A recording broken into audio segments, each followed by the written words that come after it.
Hello and welcome back to another episode of Notion Bonsai, and in this video today we're going to be repotting the Slanted Bonsai Forest.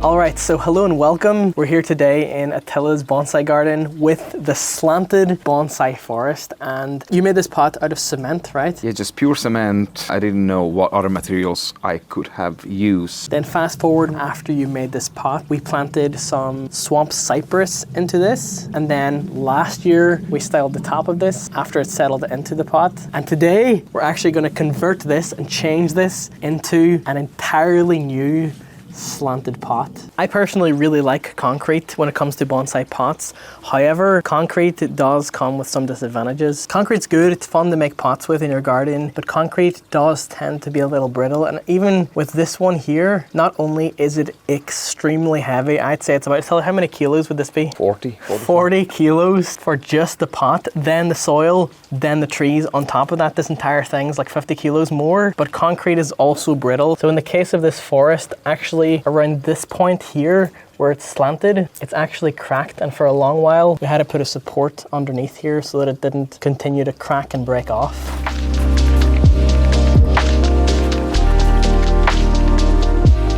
And this is the new slanted pot for the Slanted Bonsai Forest. Attila, do you want to talk a little bit, because you know more about how you got this commissioned and made? I reached out a company based in Hungary. I just gave them my idea and the measurements, what it had, you know, the old one, and they surprised me with this. I don't know much about the material because they've never gone to tell you. A lot of companies that do these specific types of composites have their own like mix to make it stronger, give it that lovely natural texture on it. Like the texture on this is incredible. It's got this almost like, it does look like stone, but it also has almost like a rusty sort of vibe through it. Like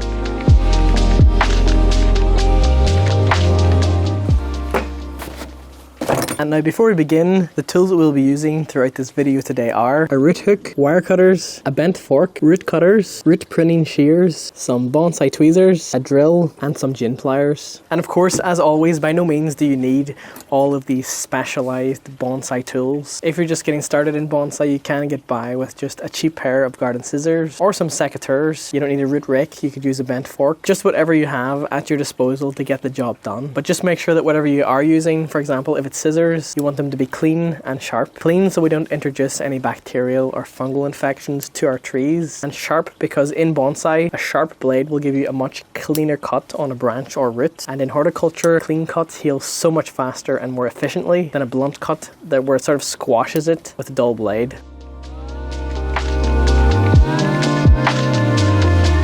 So now we're going to take out the supports that's been keeping this slant up. Attila's just gonna look at that. That's so scary. Is it? Okay, if you let that go, what will happen? Oh my goodness. Okay, it's just hanging there. This would have only gotten worse if you hadn't put that support in. So the wires that we placed in this whenever we were securing it to the cement slab are still in place. It's still being held in place by them. So we're going to need to go along, take these all out, and then we're hoping we can maybe lift this as an entire unit and sit it right on top of this one. This one is a little bit narrower from the original one that we made. The dimensions aren't quite the same. So we may have a little bit of maneuvering to get the trees from here to match this one.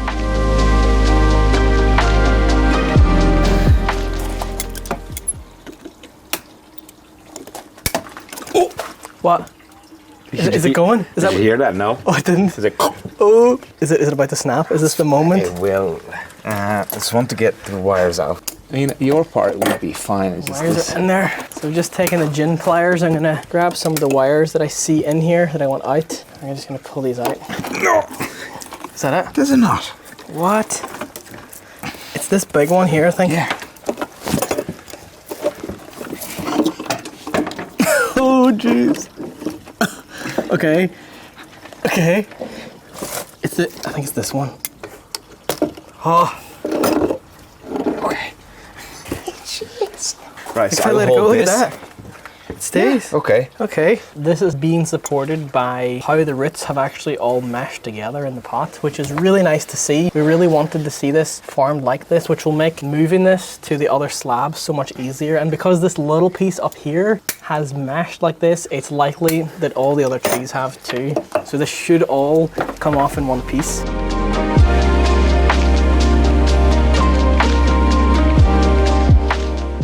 A lot. Okay.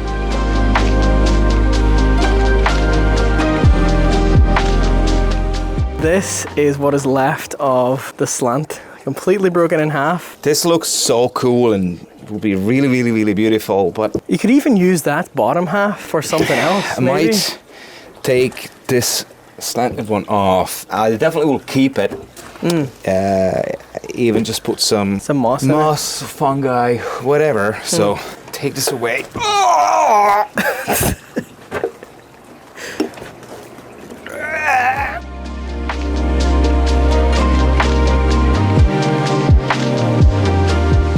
So it's coming to the point now where we have to do a little bit of engineering, a little bit of problem solving to try and figure out the best way to get this to actually fit into the new slab, because the new slab does have a lot of differences. For example, this front piece here that overhangs, it no longer has the concrete to support it there. So we may have to slice this off here. Back here, it's actually completely, like I can put my hand inside here, it's like hollow. So we might have to find a way to either sit the tree down further in the pot or fill it with more soil. And then here, it's made so that there actually is no support for this back tree. So as you can see, it's just falling off the top. So this tree may have to be removed and even transplanted somewhere else. Yeah, a lot to consider, but it's not a bad base. Yeah, it's not a absolutely bad beautiful. base. I think it's even better than we thought it will be. We're just simply going to cut off this part that is no longer needed. And it's completely safe to cut off roots like this, especially at this time of the year, which is early spring. Best time to do root work. But also these trees have so much more roots back here, so removing this little amount won't really do this any harm at all. You can even like clean these up here. This tree really has to go because it's overhanging the top part of this pot. We were hoping that this pot would actually be built out to here to support this tree, but instead the creator went with more of a point. So we're going to relocate this tree, simply cutting it off just how we did with the front part of the planting. And we're going to move this to maybe actually remove it entirely from the planting, or we could actually put it somewhere else. Clean up these areas too that's overhanging. Okay, so we've come to a crossroads, and this is like a main deciding factor whenever you're deciding to up. Flockies. Hey, at the moment it kind of looks like we have just plopped this forest on top of a new slab, and it doesn't really sort of mesh with it. It doesn't belong. You can see here this area, it's quite the distance before it reaches the base of the trunk. So it looks like it was literally like a piece of nature, and you went in with some sort of like cookie cutter, sliced nature out and lifted it and put it in a pot. You know, for some people, this is a cool style. It looks like you just stole a piece of the terrain of a forest and sat it in. But I don't think that is the best how it could look. Yeah, exactly. The potential, it's bigger than we just, call it a day that way. And at the edge of the pot, it kind of like, it's that flat line that I thought and Attila also thought was a little bit jarring, where it should really sort of like taper up into the tree, and the tree should be a little bit lower into the pot. So if you are doing this yourself and you're uppotting or even transferring a forest like this, you could call it a day here, fill under with some bonsai soil, let it grow into that, and it would still survive, no problem. But for our money and the amount of time and years that we've invested in this forest, we're thinking we're gonna separate all the trees out and completely redo it. That way the planting is tailored specifically to the new pot. So when doing this, we're going to try and preserve as much of the soil and root balls of each of these trees as we can. We're not going to go completely bare root, even though it is spring and we could go bare root with each of these trees. It's just not necessary. So we'll just kind of start like, even like cutting these apart, like, so like draw like that.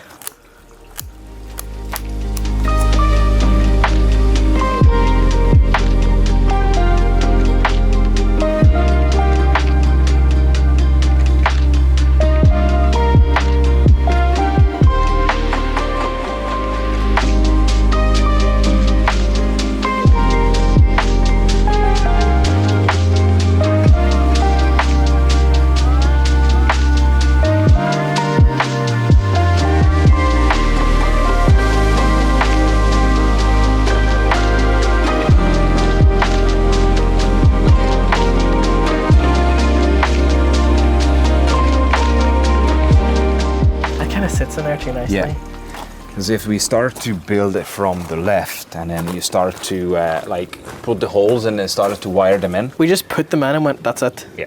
This time we can make it better. Yeah, because it was everything, it's in one plane, Yeah, like two rows kind of the trees. This time we can go more stagger. Because now it's like, this is a bit fronter to me. This is center and that is back. Yeah, yeah. And it's like a triangle.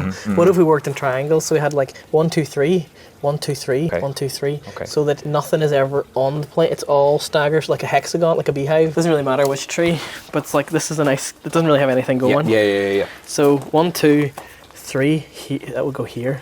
I got you. Like Okay. that. So that's in line with that in that way, but it's also offline slightly with that one, so it's not. Because if we agree on the first tree and then we can build the rest. Then I'm going to start to, drill. I like that that's so close to that one. Look at it from the front. Like, it's kind of like a denser forest when they're closer like this. Even though you can't see the light through it, something's there. Like, because it could be like that, and you see all the space, but in nature, they're not always perfectly spaced. Some of them are like, oh, that's a little close. What I would say is started to secure one and then we can start to build. I wouldn't like to drill that much if we don't really need to drill that much.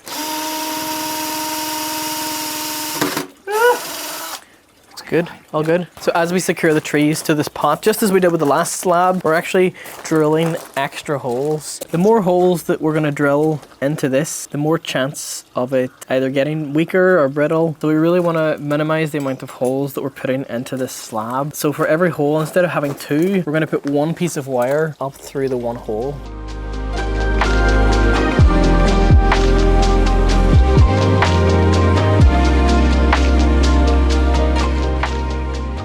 Now we're just putting a mix of this bonsai soil mix in at the bottom here. Last time we used compost, but now as this is in a nicer pot and it's getting more to the refinement stages, we want this to be in a better soil. So this is a mix of pumice, akadama and lava rock. These 3 components have many benefits for many trees, and we think this will work really well here. So now that we've got the soil under to give it some stability, now when we tighten it fully, it'll have something to press against.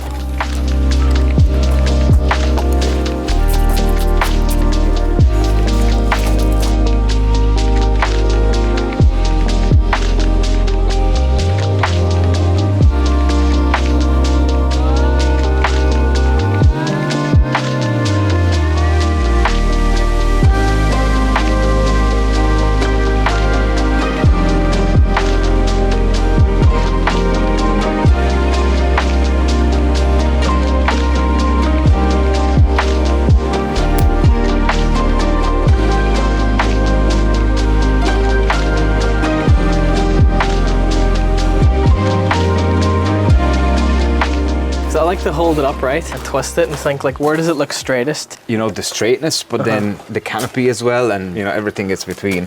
I'll just, because you can just grow more branches. you could, yeah. So here there's a screw drilled here and another one drilled here. That way, whenever we take the tree and sit it in like this is how we want it to be anchored in the pot. And we can easily run a wire from this to this. And the reason why we didn't run the wire under this time is because if we do run the wire under, from the front angle of the pot, you'll actually see the wire under here and it doesn't really look nice. So this is a way of doing it to keep the wire hidden. I rather will wait a year when it comes out to leaf and then make this decision, because we don't really need to make that decision. But then it would be nicer that's though. wasted energy that goes into this branch that you're not going to use. The energy will go here. Okay. Do you agree or not? I am. No, when Right. it was the previous pot, it was like, Yeah. it's a bit high, but it's fine. Yeah. But I was even thinking I just got it off and it would be nicer. Yeah. There we go. Have fun. Now just do it here, okay? Okay. Let's see. Nope. You gonna go further? Yeah.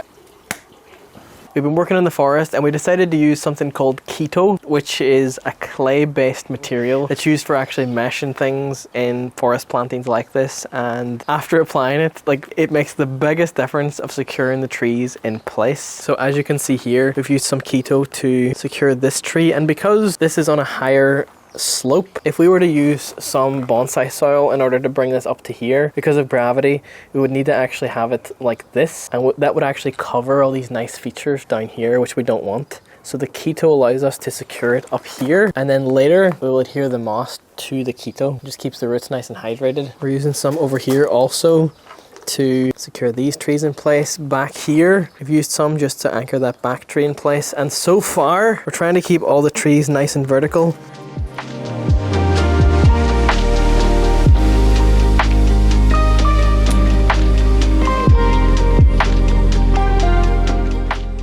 So it is now the following day. We put the Keto on last night, secured all of the trees in place. We actually put the Keto the entire way around the rim of the planting. That way it keeps all the Akadama in place. Nothing's gonna roll off whenever this is being watered. Now one day later, the Keto has hardened just a little, which is exactly what we want. You can see it's just a little bit more firm. And this is now gonna allow us to moss this up, make it look real nice, do a little bit of landscaping, and then the forest should be complete.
And there you guys have it. On that, we're gonna end off this video right here. If you enjoyed, please be sure to leave a like on this video. It really helps out the channel a lot with the YouTube algorithm. And let Attila and I know down in the comments what you thought of this video and the Slanted Bonsai Forest, and what you think of the new pot. It's always really good fun to work on trees. And remember to check out Attila's channel over at Fangorn Bonsai. I'll leave a link in the description of this video. If you'd like to support me and the things that I do on this channel, hit the thanks button down below. Or if you'd like to become a channel member, hit the join button. That way you'll get early access to new videos before they go out to everyone else. And you'll get access to membership posts. But on that, thank you so very much for watching.